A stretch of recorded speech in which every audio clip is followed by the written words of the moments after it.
The Galactic Council had been watching the blue planet for 300 years. What they saw should have been impossible. Ambassador stood before the massive viewing screen in the Council's primary observation station, his four arms crossed in contemplation. The planet below sparkled with millions of tiny lights, a clear sign of technological advancement. But according to every scan, every probe, every piece of data they had collected, this world should have been a barren wasteland by now. The nuclear detonation stopped 47 years ago, reported Science Officer, her tentacles dancing across the control interface. But the radiation readings we detected from orbit suggested total planetary contamination. Nothing should have survived. Its blue-scaled face wrinkled in confusion. The humans had nearly destroyed themselves in what their historical records called the Final War of 2157.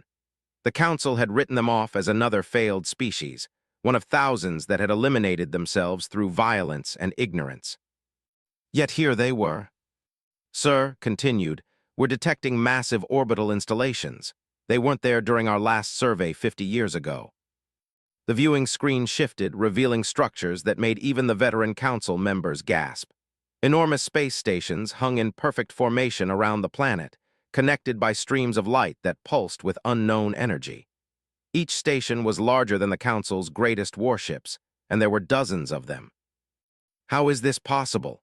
whispered Junior Observer Al, his insect-like compound eyes reflecting the display. "Our models predicted complete civilization collapse within 10 years of those nuclear exchanges." Moved closer to the screen, the humans had not only survived their nuclear winter, they had somehow thrived. The planetary surface showed green continents where their sensors had predicted radioactive deserts. Cities sprawled across the landmasses, connected by transportation networks that glowed with efficient energy distribution. "Ambassador's voice carried an edge of concern. "We're detecting weapons signatures from those orbital platforms. The energy readings are significant." "How significant?" "Each platform appears capable of planetary bombardment. The yield estimates exceed our own defensive capabilities." A chill ran through the observation deck. The Galactic Council possessed technology developed over by dozens of advanced civilizations. Their weapons could crack moons, and their shields could deflect solar flares. For a species they had dismissed as primitive to exceed their defensive capabilities was unthinkable. "Perhaps we should reconsider our approach," suggested Al nervously. "The standard first contact protocol assumes technological inferiority." Nodded slowly. The Council's first contact procedures were designed for civilizations that had barely achieved space flight. They would arrive with overwhelming force, demonstrate their superiority, and offer membership in the Galactic Council under strict terms. It had worked for every species they had encountered. But this was different. "Initiate passive scanning protocols," ordered. "I want to understand their technology before we make contact, and prepare our shields. Something about this situation makes my combat instincts twitch." For the next several hours, the Council's most advanced sensors swept across the human solar system. What they found explanation. The humans had not only survived their near extinction, they had developed technologies that seemed to violate several known laws of physics. "Their ships use some form of space-time manipulation for faster-than-light travel," reported, her voice filled with scientific excitement and terror. "But the energy requirements should be impossible for a planetary civilization." "And their defensive networks," added Al. "They've weaponized quantum entanglement. Each orbital platform is connected to installations throughout their solar system instantaneously." Studied the data streams flowing across his personal display. The humans had somehow compressed thousands of years of technological development into less than a century. It suggested either outside intervention or an intelligence that operated on a completely different level than anything the Council had encountered. "Sir's" voice dropped to a whisper. "I think they know we're here." The main display suddenly shifted, showing a human vessel emerging from behind Earth's moon. It was sleek and predatory, with lines that suggested both elegance and lethality. Unlike the bulky, utilitarian designs favored by most Council species, this ship looked like it had been crafted by artists who understood war. "How large is that vessel?" asked.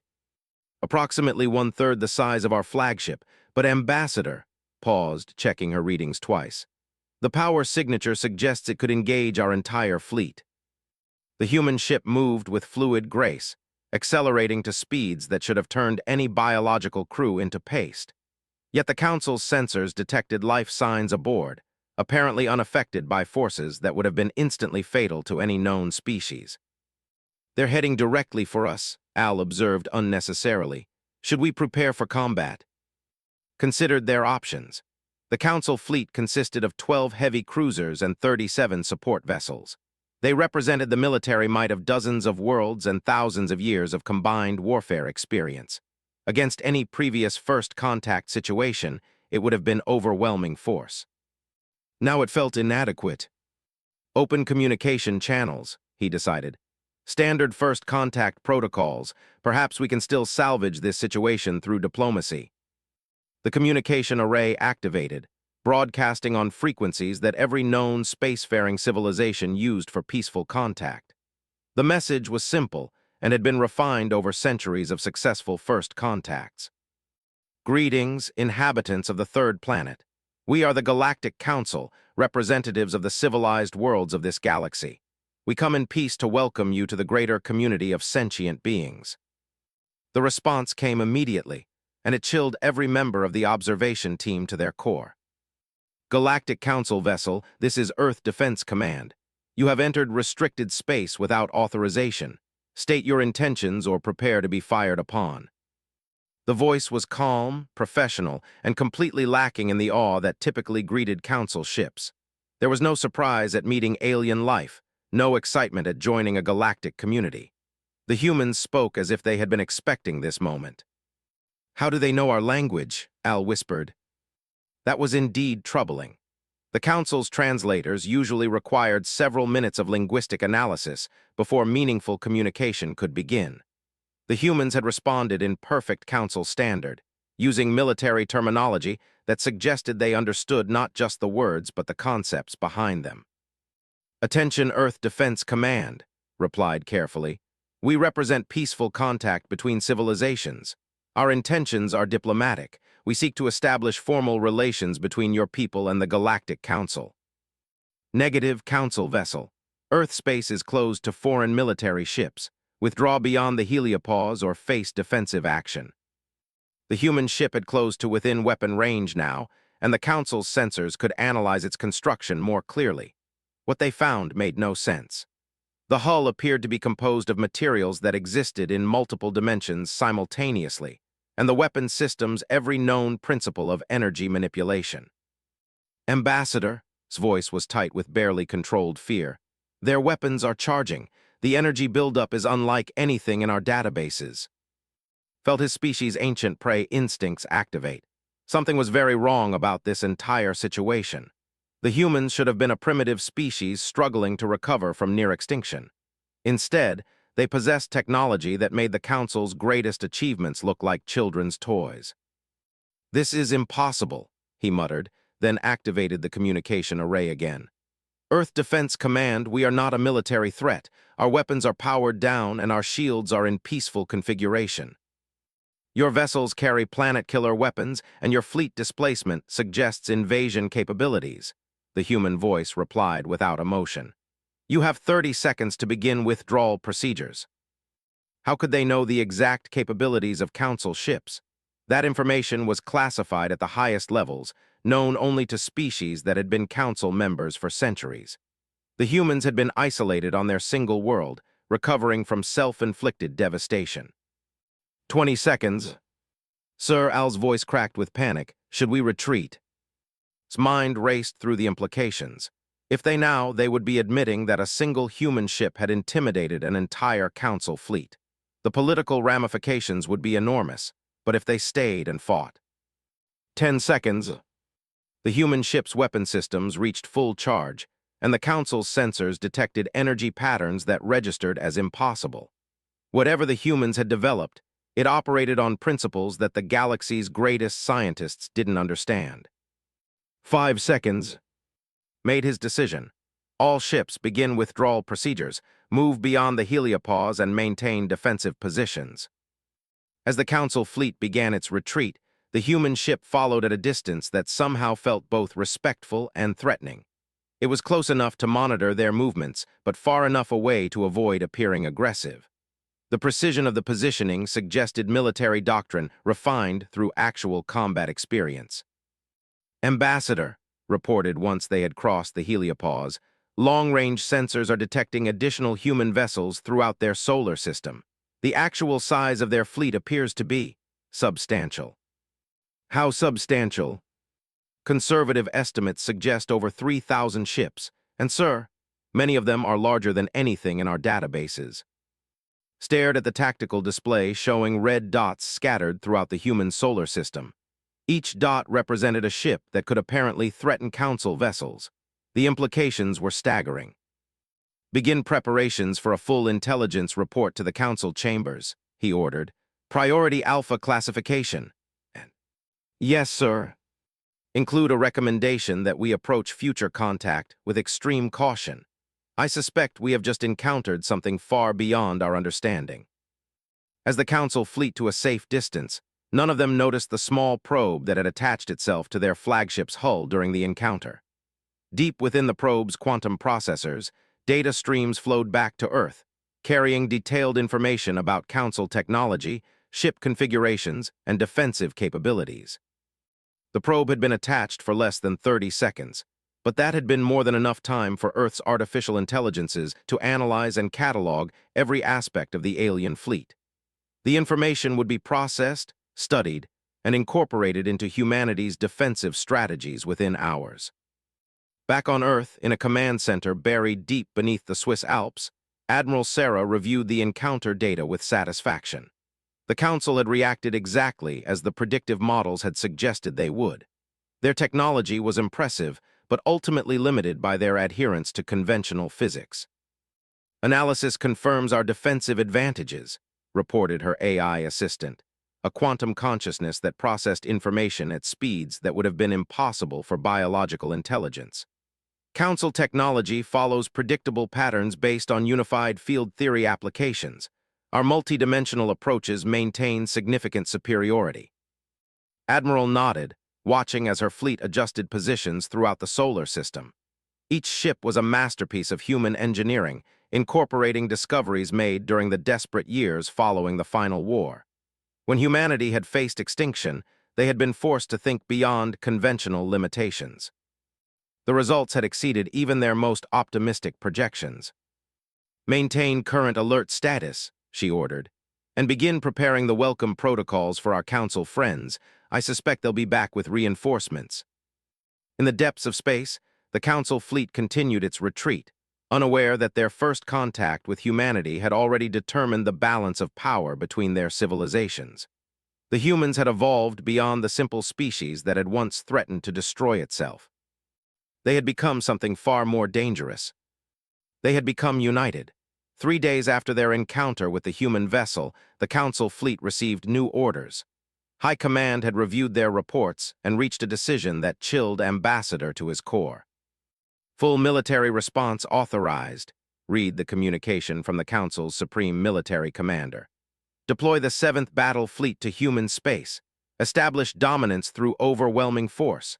The humans must be contained before their technology spreads to other systems." Studied the tactical display showing the approaching reinforcements. The 7th Battle Fleet was the Council's elite military force, consisting of 300 heavy warships and enough firepower to reduce entire worlds to molten slag. It represented the combined military might of 47 member civilizations. "This seems excessive," commented Science Officer, her tentacles nervously adjusting sensor controls. "The humans showed no aggressive intentions beyond defending their territory." "High Command believes their technology poses an existential threat to galactic stability," replied, though privately he shared her concerns. "The Council has maintained peace for 12,000 years through careful management of technological advancement. The humans represent an unknown variable." Junior Observer Al buzzed with agitation. "Their rate of development is unprecedented. In less than a century, they've progressed from planetary devastation to technology that exceeds our own, if other species gained access to their innovations." The implications were clear. The Council's authority rested on their technological superiority. If the humans could share their advances with younger civilizations, it would upset the careful balance that had maintained galactic peace for. As the Seventh Fleet arrived and took position at the edge of the human solar system, found himself hoping that the humans would see reason. Perhaps they could negotiate some form of controlled technology sharing, maintaining Council authority while incorporating human innovations. His hopes died when the fleet commander opened communications. "This is Admiral of the Council's Seventh Fleet. Human vessels, you will stand down all defensive systems and prepare for inspection. Any resistance will be met with overwhelming force." The response came within seconds, and it carried a tone that made blood freeze. "Council Fleet, this is Earth Command Central. You have entered Earth space with hostile intent. You have exactly 60 seconds to begin withdrawal procedures before defensive protocols activate." Admiral's reptilian features twisted into what passed for a smile among his species. "Defensive protocols? Human, you face 300 warships equipped with weapons that can shatter moons. Surrender now and your species will be permitted to survive under Council guidance." 50 seconds. The Admiral's amusement vanished. "Open fire on the nearest human installation. Show them the futility of resistance."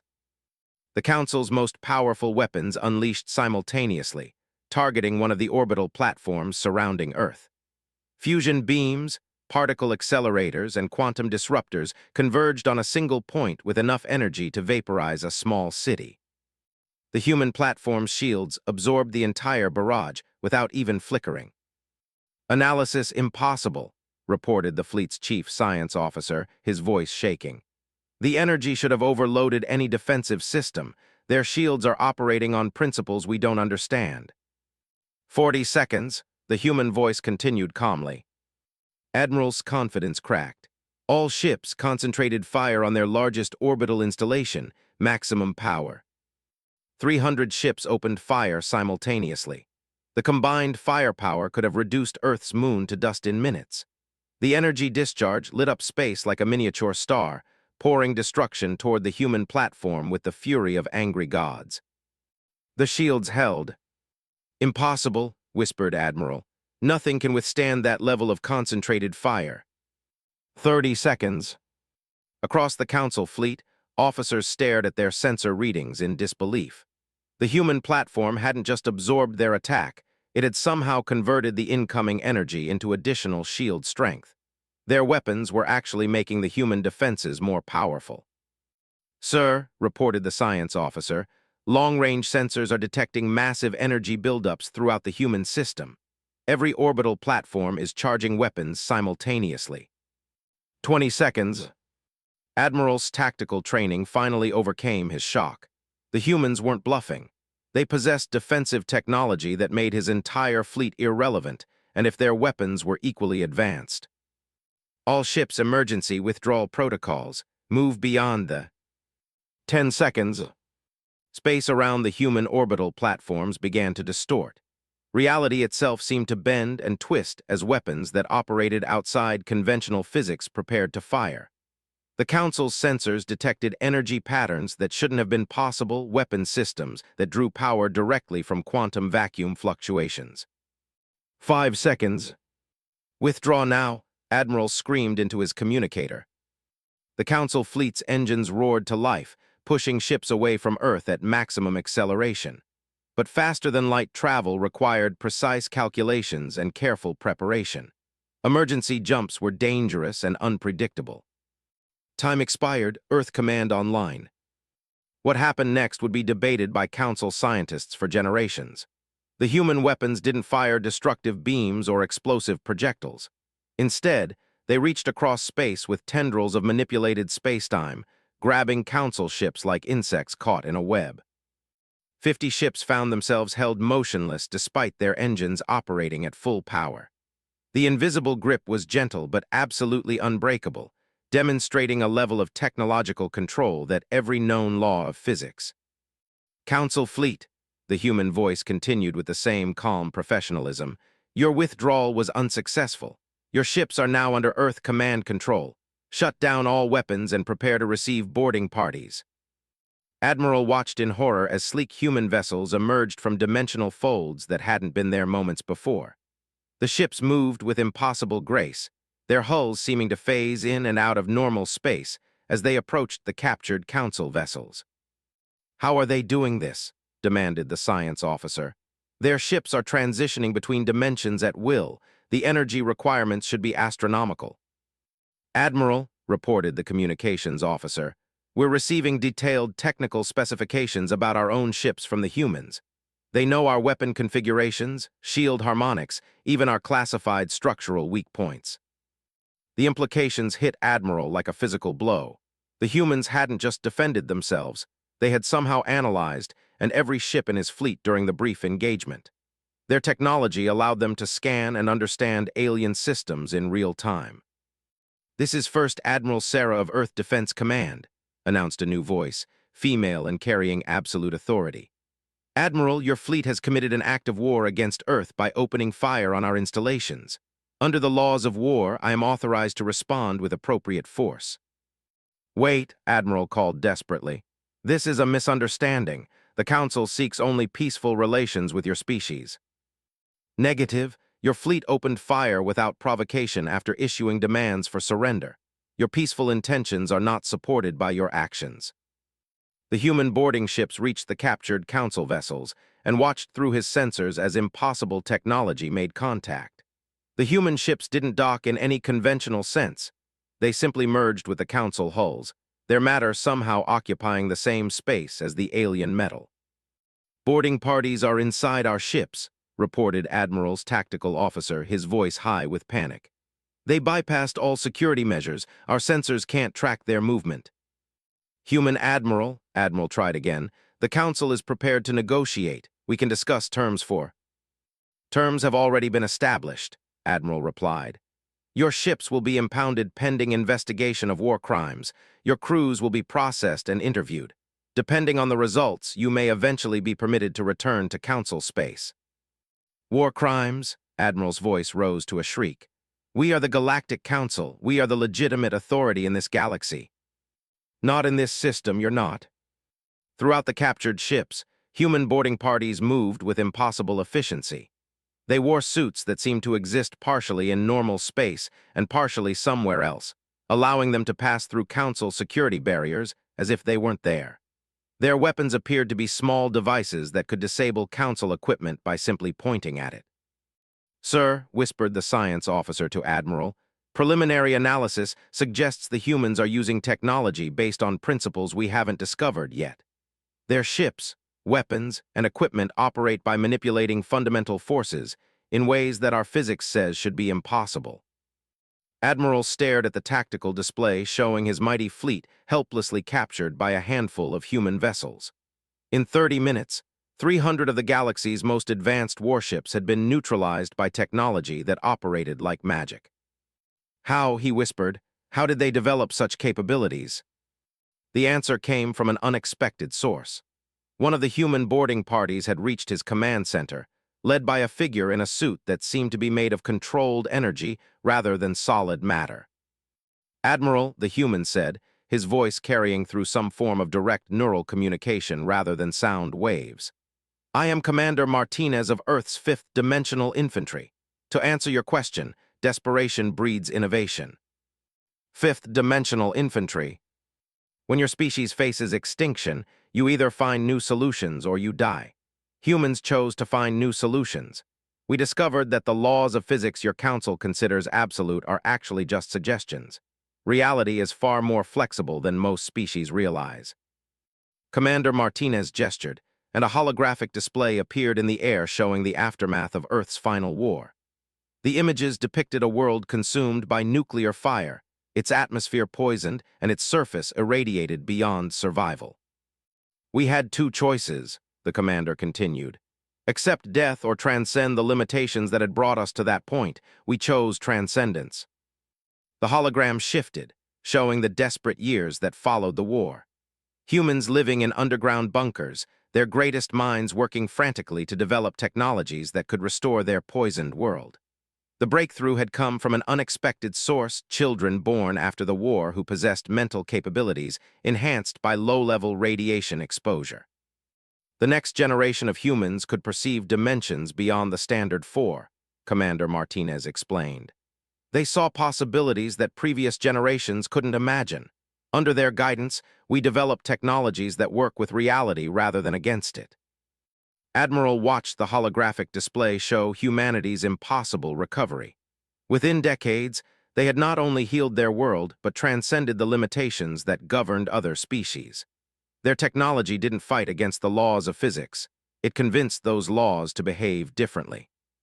Your council maintains order through technological superiority, Commander Martinez observed. But your technology is based on exploitation and domination of natural forces. Human technology is based on cooperation and synthesis. We don't command reality, we negotiate with it. The philosophical implications were staggering. The Council had spent developing increasingly powerful ways to force the universe to obey their will. Humans had learned to work with the universe as partners, achieving results that seemed impossible to species still trapped in adversarial relationships with reality. "What happens now?" Admiral asked quietly. "That depends on your council's willingness to coexist with a species that doesn't recognize their authority," Commander Martinez replied. "Earth has no interest in conquering other worlds or imposing our will on alien species, but we will not accept council dominance over our development." As word of the fleet's capture spread throughout council space, the political ramifications began. For the first time in 12,000 years, the council's military supremacy had been challenged and found wanting. Younger member species began to whisper about the possibilities that human technology represented. The galaxy was about to change, whether the Council wanted it to or not. The emergency session of the Galactic Council convened in the ancient chambers of Nexus Prime, the massive space station that had served as the galaxy's political center for 8,000 years. Representatives from 47 member civilizations gathered to address the crisis that had shaken their authority to its foundations. High Chancellor, the leader who had guided Council policy for 3 centuries, stood before the Assembly with her usually perfect composure cracked by stress and uncertainty. "Fellow members," she began, her translated voice carrying across the vast chamber, "we face an unprecedented situation. The human species has demonstrated technological capabilities that exceed our own and has actively resisted Council authority." Murmurs rippled through the Assembly. Several younger species exchanged meaningful glances, while the older, more established members maintained carefully neutral expressions. The political balance that had maintained galactic peace was shifting. "Chancellor," interrupted Ambassador On of the Hegemony Worlds, his scaled head tilting with predatory interest, "perhaps you could explain how 300 of our finest warships were neutralized by a species we had written off as primitives." The question carried barbs that went beyond military failure. The hegemony had long chafed under Council leadership, their warrior culture constrained by diplomatic necessity. The human demonstration of superior force provided them with an opportunity to challenge established hierarchies. High Chancellor activated the chamber's central holographic display, showing tactical recordings from the failed engagement. The assembled representatives watched in stunned silence as human weapons reached across space to capture Council ships with invisible tendrils of manipulated reality. "Our analysis suggests the humans have developed technology based on principles we don't understand," the Chancellor reported. "Their ships operate outside conventional physics, their weapons draw power from quantum vacuum fluctuations, and their defensive systems actually grow stronger when attacked."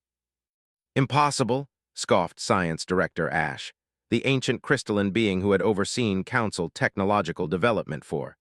"No species can violate fundamental physical laws. These humans must be using some form of advanced energy manipulation that mimics impossible effects." "Director Ash," replied carefully, "I share your skepticism. However, our captured personnel report that human technology operates through cooperation with quantum forces rather than domination of them. They appear to have developed a symbiotic relationship with reality itself." The philosophical implications sent ripples of unease through the chamber. Council technology was built on the principle of imposing order on chaos, forcing the universe to obey through superior understanding and overwhelming power. The humans seem to have taken an entirely different approach. "What are their demands?" asked Ambassador of the Trade Federation, her aquatic form undulating with nervous energy in her environmental tank. "They have made no demands," admitted. "Earth Defense Command has simply stated that Council authority does not extend to human space and that any future military incursions will be met with defensive action." The words hung in the chamber's recycled atmosphere like an unspoken challenge. For 12,000 years, no species had successfully Council authority. Those who tried were either destroyed or forced into compliance through economic and military pressure. "Perhaps," suggested Ambassador Al of the Peaceful Worlds Coalition, "we should consider the humans' perspective. They have not attacked Council territories or threatened our member species. They seek only independence from our authority." "Independence?" Ambassador On's voice carried dangerous amusement. "No species is independent from the Council. That is the foundation of galactic peace. If we allow the humans to exist outside our authority, other species will demand the same privilege." The hegemony representative's words touched on the Council's greatest fear. Their authority rested on the principle that all spacefaring civilizations must accept Council guidance in exchange for protection and trade privileges. If that principle collapsed, the entire galactic order would fragment into competing powers. "We could attempt economic isolation," suggested Trade Federation Ambassador. "Cut off access to galactic markets and resources until they agree to negotiate." "With what leverage?" interrupted Admiral, the Militarist Union's representative. "They have demonstrated technological self-sufficiency. Our trade networks offer them nothing they cannot produce themselves." High Chancellor found herself in an impossible position. Military action had failed catastrophically, economic pressure was meaningless against a self-sufficient civilization, and diplomatic approaches required acknowledging human equality, something that would undermine Council authority throughout the galaxy. "There is another option," announced a new voice from the chamber's observation gallery.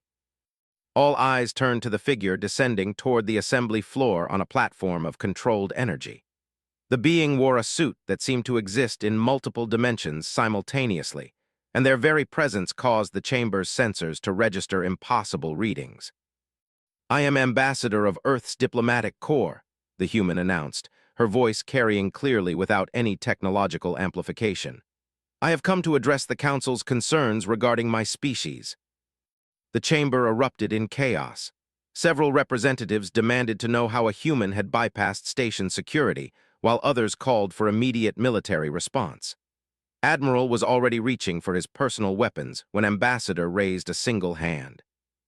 Reality rippled around her gesture, and every weapon in the chamber simply ceased to function. Not disabled or destroyed, they simply stopped existing as weapons while remaining physically unchanged. The demonstration was so subtle and complete that it took several seconds for the representatives to understand what had happened. "I come in peace," Ambassador continued calmly, "to offer the Council a choice." High Chancellor forced her voice to remain steady despite her racing hearts. "How did you penetrate our security? This station is protected by the most advanced defensive systems in the galaxy." "Your defensive systems are indeed impressive," the human replied with what seemed like genuine admiration. "Unfortunately, they operate on the assumption that threats will follow conventional physics. My transportation methods convinced space-time that I was always here." The casual violation of fundamental physical laws sent shudders through species that had spent perfecting their understanding of reality's limitations. If humans could convince the universe to behave differently, what other impossibilities could they achieve? "What choice do you offer?" asked Chancellor, her political instincts overriding her fear. Ambassador gestured, and a holographic display appeared in the chamber's center showing star charts that encompassed the entire galaxy. Human-controlled space appeared as a small blue sphere around their solar system, while Council territories spread across thousands of light-years in every direction. "Humanity seeks coexistence, not conquest," the ambassador explained. "We have no desire to impose our will on other species or challenge Council authority throughout your territories. We ask only for recognition of Earth's sovereignty within our own system." "And if we refuse?" Admiral demanded. The holographic display shifted, showing a tactical analysis that made every military representative in the chamber turn pale. Earth's defensive capabilities extended far beyond what the failed attack had revealed. Their technology could project force across interstellar distances, create weapons that operated in higher dimensions, and establish defenses that became stronger under attack. Refusal would result in a war that neither side could win, Ambassador replied matter-of-factly. Council forces cannot overcome human defenses, but humanity lacks the numbers to conquer galactic civilization. The conflict would continue until both sides exhausted themselves, leaving younger species to inherit the ruins. The political calculus was clear and terrifying. War with humanity would be a stalemate that destroyed both civilizations, but accepting human independence would encourage other species to challenge Council authority. There is a third option, Ambassador continued, and the holographic display showed something unexpected. A new model of galactic organization based on voluntary cooperation rather than imposed hierarchy. The Council has maintained peace through strength and authority, she explained. Humanity proposes maintaining peace through mutual benefit and respect. Instead of subjects accepting Council rule, we suggest partners choosing Council cooperation. The philosophical revolution was staggering. Instead of a galactic empire ruled by superior technology, the humans envisioned a galactic community bound together by shared interests and voluntary association. Impossible, Science Director Ash protested. Voluntary cooperation cannot maintain order across thousands of civilizations. Without central authority, the galaxy would fragment into chaos and war. Director, Ambassador replied gently, with respect, the Council's authority is already fragmenting. Your member species remain loyal because they fear your military power and need your protection. What happens when they no longer fear your weapons and no longer need your protection? The question cut to the heart of the Council's existential crisis. Their authority was based on technological superiority that humanity had made obsolete. If human innovations spread to other species, the entire foundation of galactic order would collapse. What you propose has never been attempted on such a scale, Chancellor observed. Neither had interstellar civilization before the Council created it, Ambassador countered. Every advance requires someone willing to try new approaches. Humanity is willing to serve as a test case for voluntary cooperation. And if your experiment fails, demanded Ambassador On, if voluntary cooperation leads to chaos and war, then we will have learned something valuable about the nature of civilization, the human replied. But consider the alternative. The Council's current model has reached its limits. You can either evolve with changing circumstances or be replaced by them. The chamber fell silent as representatives contemplated their options. The humans had demonstrated that Council military supremacy was an illusion, but they offered an alternative that preserved the possibility of continued cooperation. We require time to consider your proposal, Chancellor announced finally. Of course, Ambassador agreed. But while you deliberate, please remember that change is coming whether you guide it or not. The galaxy's younger species are already asking why they need Council permission to explore technologies that might improve their civilizations. She gestured again, and reality rippled around her form. I will return in one standard galactic month for your decision. Until then, Earth remains willing to cooperate with any species that approaches us in peace. With those words, she simply ceased to be present in the chamber. Not teleported or transported, she convinced the universe that she had never been there, leaving only the memory of her words and the impossible demonstration of human capabilities. In the weeks that followed, the Council's member species began reaching out to humanity independently. Young civilizations requested technological exchanges, middle-tier species sought defense partnerships, and even some senior members quietly explored the possibility of voluntary cooperation. The galactic order that had maintained peace for 12 was ending. Whether its replacement would bring greater cooperation or devastating chaos remained to be seen. But for the first time in thousands of years, the future of galactic civilization was no longer predetermined by the will of a single authority. Humanity had given the galaxy the gift of choice, and with it the responsibility to choose wisely. When Ambassador returned to Nexus Prime 1 month later, She found the council chamber filled with representatives not just from the 47-member species, but from dozens of independent civilizations that had never before been permitted to participate in galactic governance. The age of the Galactic Council was ending. The age of the galactic community was about to begin. And at the heart of it all, Earth Command remained online, watching and ready to defend the principle that no species should rule over another. Humanity had survived extinction by learning to cooperate with reality itself. Now they would teach the galaxy that same lesson,